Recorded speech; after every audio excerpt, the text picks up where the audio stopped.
Hello મિત્રો, નમસ્કાર. નવા વિડીયોમાં દરેક વ્યક્તિનું સ્વાગત છે. મારું નામ છે વનાભાઈ. આજ મિત્રો રાત્રે દરમિયાન મિત્રો વાવથરા જિલ્લાની અંદર મિત્રો ભયંકર વરસાદ પડ્યો છે અને વરસાદની સાથે સાથે મિત્રો તુફાન પણ ખૂબ જ હતું. ગાજ વીજ હતી અને સાથે સાથે મિત્રો પવનનો જોર એટલો હતો કે 80થી 90ની સ્પીડ છે. આ રાત્રે મિત્રો થંડરસ્ટોર્મવાળો જે વરસાદ થયો તેની અંદર મિત્રો 15થી 20 મિનિટ તો એટલો બધો પવન ફૂંકાયો હતો કે જેની સ્પીડ ઓછામાં ઓછા 80થી 90ની સ્પીડ હોવી જોઈએ. અને ઝાટકાના પવનની વાત કરવામાં આવે મિત્રો તો એ તો 100 ઉપર હશે, બરાબર. અને આ જે મિત્રો જે વરસાદ થયો એની અંદર મિત્રો ઘણો અડધો કલાક તો ભારે વરસાદ હતો અને એની પાછળ મિત્રો 1 કલાક વરસાદ બીજો વરસ્યો, એટલે કે એ ધીમે ધીમે પડ્યો. એટલે કુલ કહેવાનો મતલબ મિત્રો એ કે રાત્રિ દરમિયાન મિત્રો 1.5 કલાક જેવો વરસાદ રહ્યો હતો. અને 1.5 કલાક વરસાદની અંદર મિત્રો પવનનો જોર એટલો બધો હતો કે ઝાડખો પણ તૂટ્યો, ઝાડખો પણ ભાગ્યો હતો. એની અમુક જગ્યાએ ડાળીઓ પણ તૂટી હતી. જે રસ્તાઓ હતા એ રસ્તાની અંદર મિત્રો ઝાડમાં પડવાને કારણે રસ્તાઓ પણ બંધ થયા હતા. રાત્રે દરમિયાન મિત્રો લાઇટ પણ ગઈ છે, હજી સુધી આવી નથી. તો કહેવાનો મતલબ મિત્રો એ છે કે રાત્રે મિત્રો કોઈ પણ વ્યક્તિ નહોતું ધાર્યું કે આવડું ભયંકર તોફાન આવશે.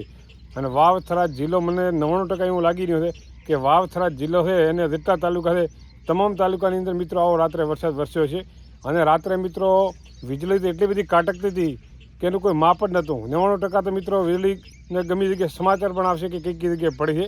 કેમ કે ઉપરના જે વાદળો, જે ભારે વાદળો હતા તે મિત્રો એટલા ભયંકર રીતે એની વીજળી થતી હતી.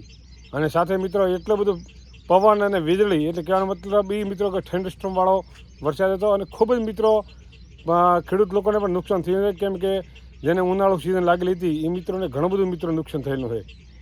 અને તમારી બાજુ કેવો વરસાદ છે તે મિત્રો કમેન્ટની અંદર જણાવતા રહેજો. અને મિત્રો આ કુદરતી આફત તો કોણે ધાર્યું કે આવું બધું થશે. તો મિત્રો આ વરસાદ આવ્યો હતો અને ખૂબ જ મિત્રો નુકસાન પણ છે. અને મિત્રો ઝાડખો પણ એટલા ભાગ્યા છે, અમુક ઝાડખો તો મિત્રો એના મૂળમાંથી પણ ભાગી ગયા છે, બરાબર. એટલે ખૂબ જ નુકસાન છે ઘણો આ વરસાદના કારણે. ખેતરમાં મિત્રો જે પાણી જે ભરાયેલું છે ને એ તમે દેખી શકો છો. આ તો બંધા બીજા તૂટેલા છે એટલે પાણી રહેલું નથી.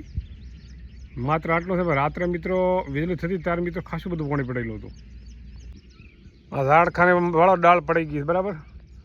ખીજડીની ડાળ તૂટીને પડી ગઈ.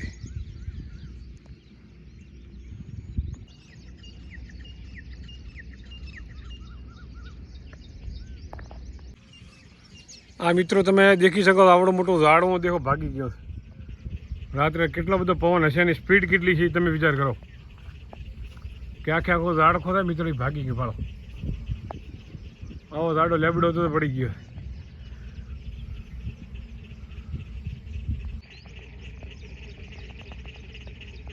ખેતરોની અંદર દેખો પાણી ભરાયેલું. વાળો મિત્રો વિડીયો ગમ્યો હોય તો વિડીયોને લાઇક કરી દો અને આ વિડીયોને મિત્રો વધુ વધુ શેર કરો. અને જે વ્યક્તિ મિત્રો નવા થાય એ મિત્રો ચેનલને સબસ્ક્રાઈબ કરી લે. અને આપણે ફરી મળીશું નવા વિડીયોની અંદર નવી માહિતી લઈને. જય ગૌ માતા, જય ગોપાલ.